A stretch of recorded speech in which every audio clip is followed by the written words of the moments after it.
Bom, gente, eu estava ali jogando rugby no campinho da Cultiva, que fica aqui do lado. Aí vim correndo, nem troquei o uniforme para fazer mais um Rudá Analisa.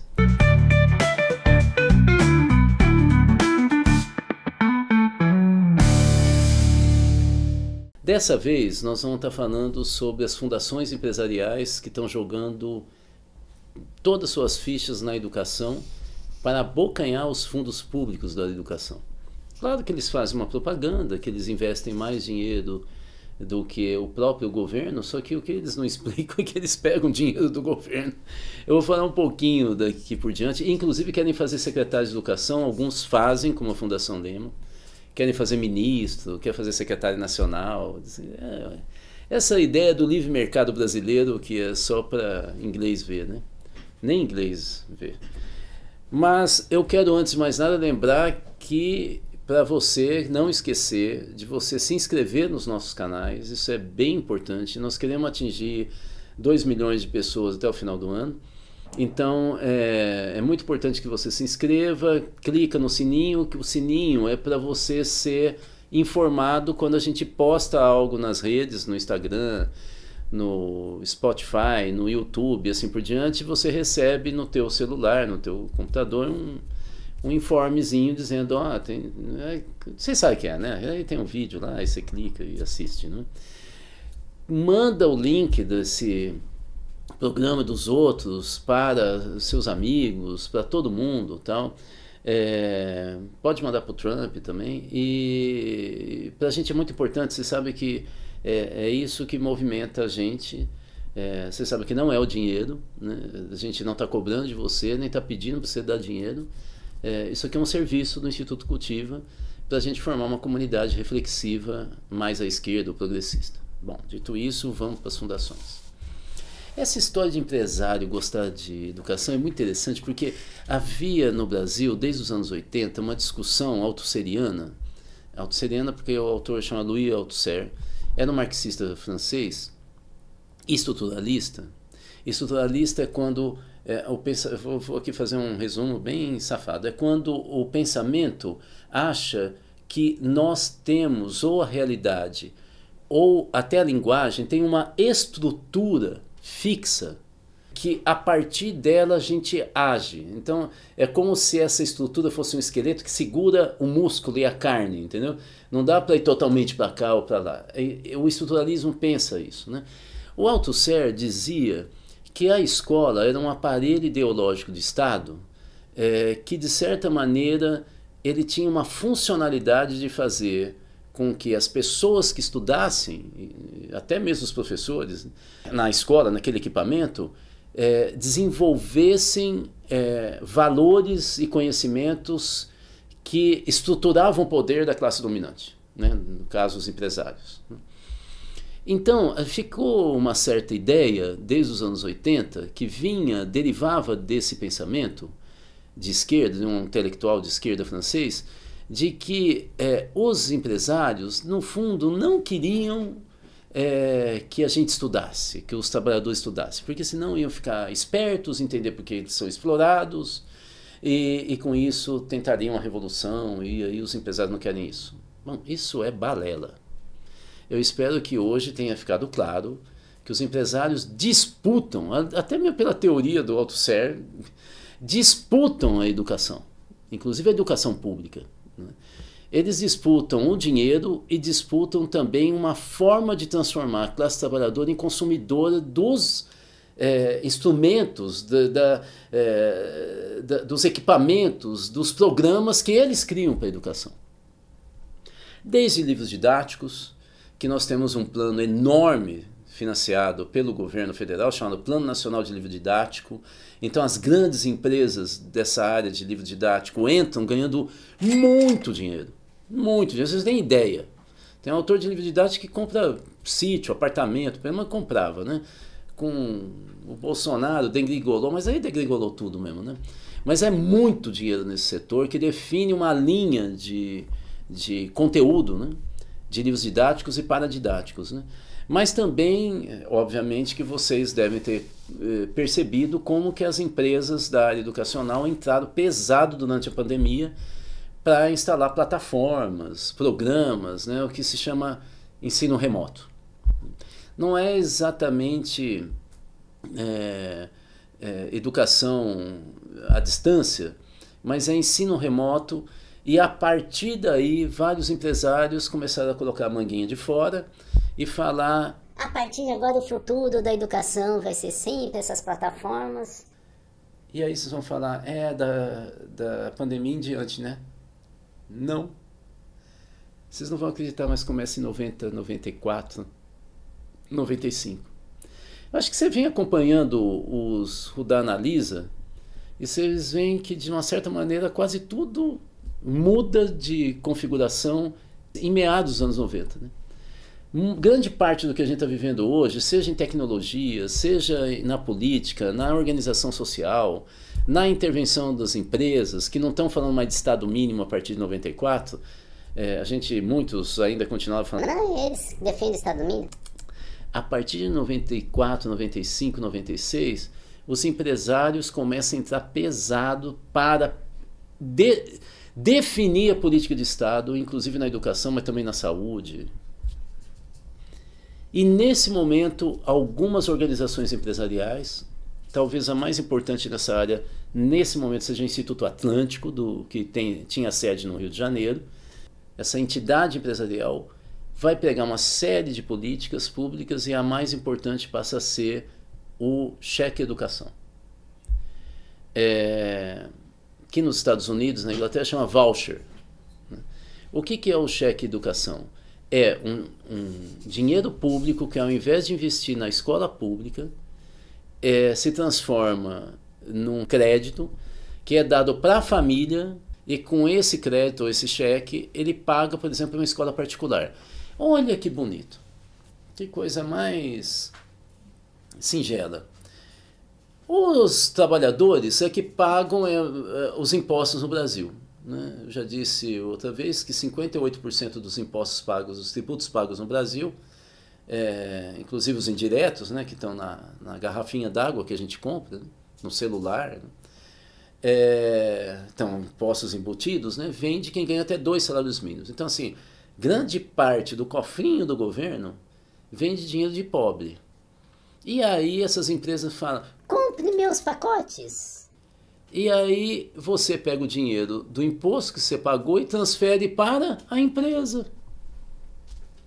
Então, é importante a gente entender que os empresários, desde os anos 90, mudam essa ideia de Estado mínimo e começam a perceber que, como o orçamento público federal, ele vincula uma parte significativa do dinheiro público com a educação, aí tinha um cofrinho para eles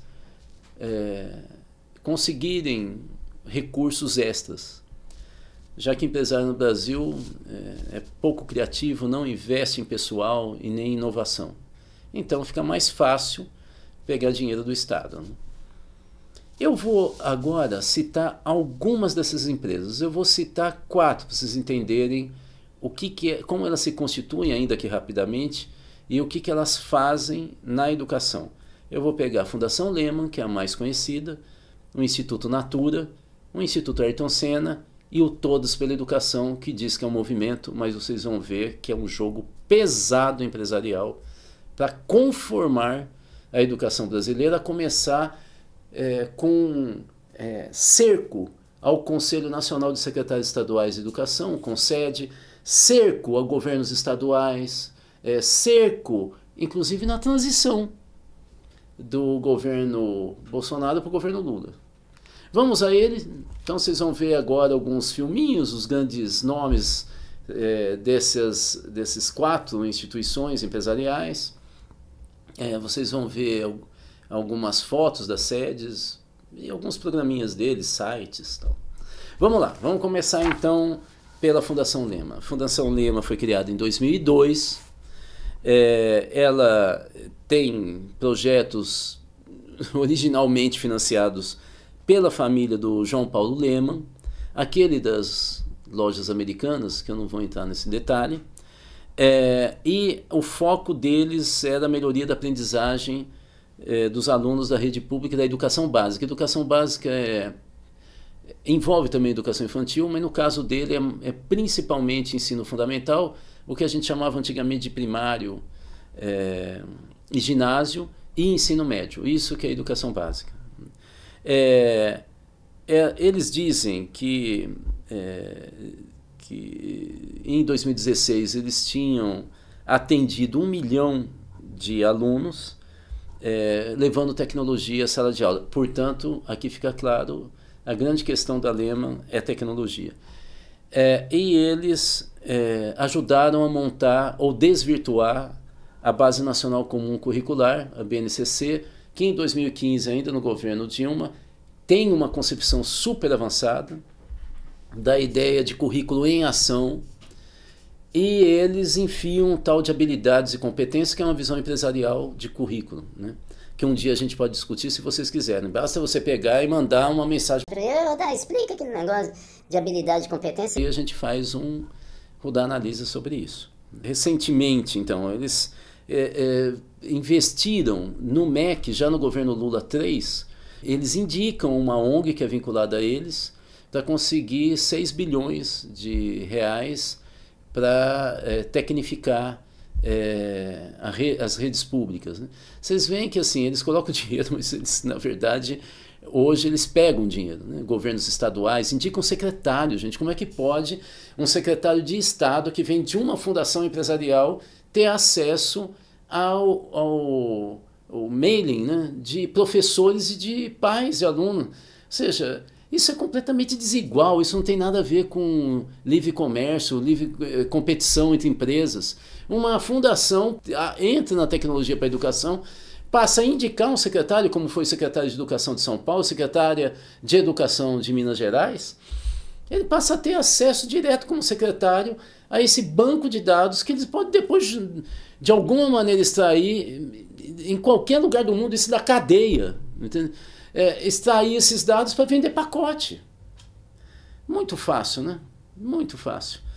Em 2016, eles fizeram uma parceria com a Universidade Harvard dos Estados Unidos, envolvendo pesquisadores e estudantes brasileiros, e com a Universidade de Cambridge, eles então ampliam essa parceria junto à Google para desenvolver plataformas de videoaulas pelo YouTube Edu, né, de educação. O Lehman é economista e tem relação com a Ambev, não estou dizendo que a Ambev tem relação com os pacotes dele, né? Ele também é investidor da 3G Capital, da Burger King, da Venture Capital, focada em educação, tem vinculação, como vocês viram, a ONGs e outras fundações, fez investimento com Gerando Falcões, que você sabe que é um movimento de jovens, né, para criar lideranças, e eles estão por trás. E o grande foco deles é o Conselho Nacional de Secretários Estaduais de Educação. É ali que as plataformas deles entram. Bom, essa é a Fundação Lehman. É talvez o maior player, bonito falar isso, né? Mas aqui eles também falam inglês, por que eu não vou falar, né? Estava jogando rugby, né? Então,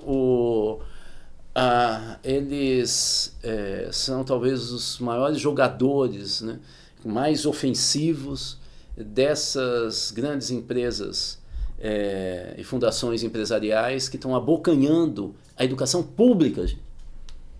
Ué, se a educação particular é tão boa, por que não investe então só no particular? Por que eles estão entrando no campo da educação pública? Vocês vão ver depois no Todos pela Educação o discursinho, né? Não é só queremos o bem para o Brasil. Vocês vão ver daqui a pouquinho. Depois o Instituto Natura. Vamos a ele.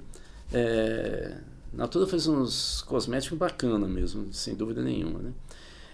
O Instituto Natura injetou 23 milhões de reais em projetos educacionais nos últimos tempos, por ano, sendo que começou em 2015 com 19 milhões. Eles estão aumentando pouco a pouco, né? O foco do Natura é a formação de professores dos anos iniciais, ensino fundamental. Também eles entram em relações com a comunidade escolar. A comunidade escolar são os pais, servidores, professores, gestores, né? E eles dizem que atingiram, em 2016, 10 mil professores e 460 mil alunos do país.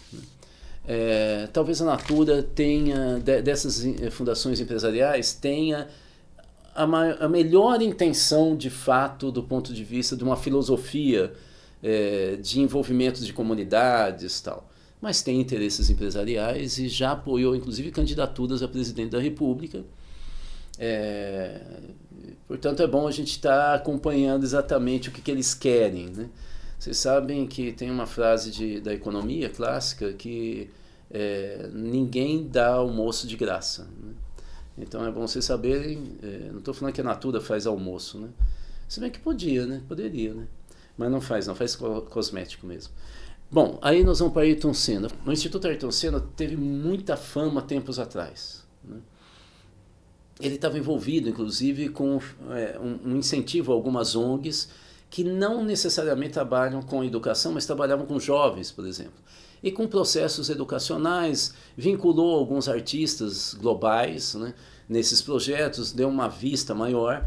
E a própria família do Ayrton Senna destacou muito a figura do Ayrton Senna para catapultar os seus projetos, né, a partir de uma imagem que era muito positiva, né, do Ayrton como um corredor abnegado. Vocês imaginam o que estava no subjetivo? O Ayrton era vencedor mundial de um esporte de altíssima tecnologia, de um país que até então se considerava subdesenvolvido, mas de repente o país projeta um desportista numa competição de muito investimento científico, tecnológico, né? Não era qualquer cara. E aí ele também se forjou, né, como uma pessoa que corria num lago da Petrobras, que era orientado por um preparador físico que tinha altas concepções. Assim, ele criou um padrão de vida, né? Pois bem, o Instituto Ayrton Senna, ele é financiado por doações de empresa, pessoa física e incentivo fiscal. O que quer dizer isso? Eu posso renunciar aos impostos se eu investir em algumas áreas específicas que a legislação define, né? Ele também fez alguns investimentos na área da educação pública, mas o grande foco dele são as secretarias municipais e estaduais, mas principalmente municipais, né?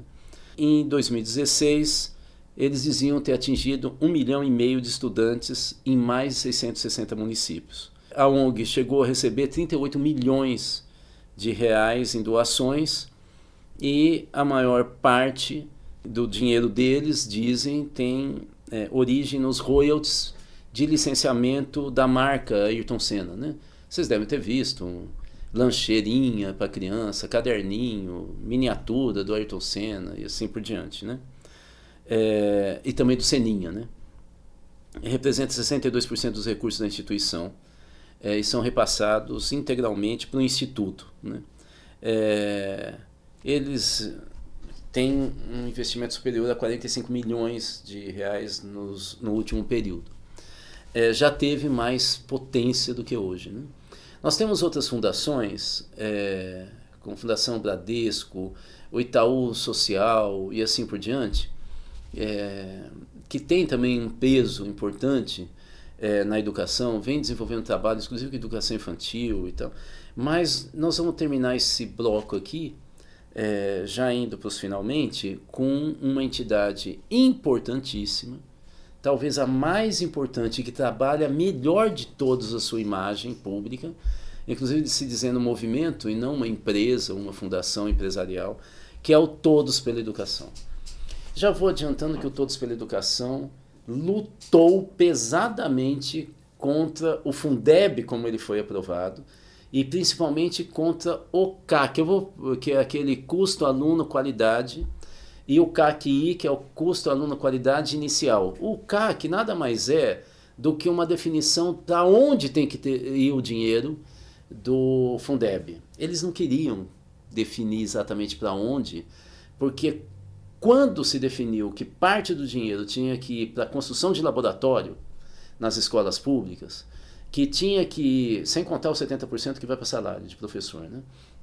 Mas quando definiu que tinha que ir para a garantia de água potável na escola, você sabe que mais de 30% das escolas brasileiras não tem água potável, né? Ou para tratamento de esgoto, não sei se vocês sabem que quase 50% das escolas brasileiras não tem tratamento de esgoto, né? Esse pessoal da área empresarial fica assustado, né? Eles acham que o dinheiro público também tem que ser investido nos setores empresariais, como eles próprios, né, para poder orientar de maneira eficaz a educação pública brasileira. Ou seja, ninguém elegeu eles para fazer isso, mas eles querem, por cima, fazer lobby no Congresso para passar o que eles acham. Quer dizer, não é um pessoal que tem uma vocação democrática muito arraigada, né? Ou tem uma concepção de democracia muito peculiar, né, dos empresários brasileiros, né? Vamos lá, então. Eles são talvez a entidade mais tecnificada, que faz pesquisa, que se orienta por metas claras. Em 22, eles criaram 5 metas a serem alcançadas pela educação brasileira. Uma delas era a alfabetização das crianças brasileiras até 8 anos de idade. Engraçado que onde se define isso é no Plano Nacional de Educação, que é discutido no Congresso e que é definido antes as bases dele num grande sistema de consulta municipal, depois regional, estadual e nacional, que é a CONAE, a Conferência Nacional de Educação. Mas eles não entram nessa seara, eles vão de lado, como se eles tivessem a legitimidade pública que um sistema de conferências abertas, com eleição de delegados, que é a CONAE.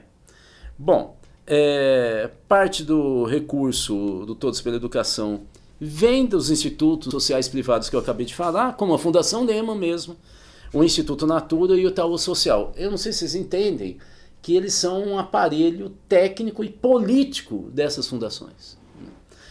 Depois vocês vão ver como que eles estão se articulando, inclusive, na América Latina. Eles não são um movimento qualquer, é um movimento político. A Priscila Cruz, que é a presidente atual do Todos pela Educação, e que fez gestão para ser ministra da Educação, e não fez qualquer gestão, né? Fez lobby junto à Janja e ao presidente eleito Lula na época, né?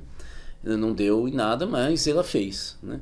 Ela busca, ela diz, a eficiência da educação, e na discussão do Fundeb ela chegou a propor a retirada de 1 bilhão, quase 1,5 bilhão, das redes estaduais da Bahia, Ceará e Pernambuco, ou 413 milhões nas redes municipais de Salvador, Fortaleza e Belém. Era, na verdade, uma proposta de distribuição de recursos defendida por ela, junto ao Ministério da Educação na época do Bolsonaro.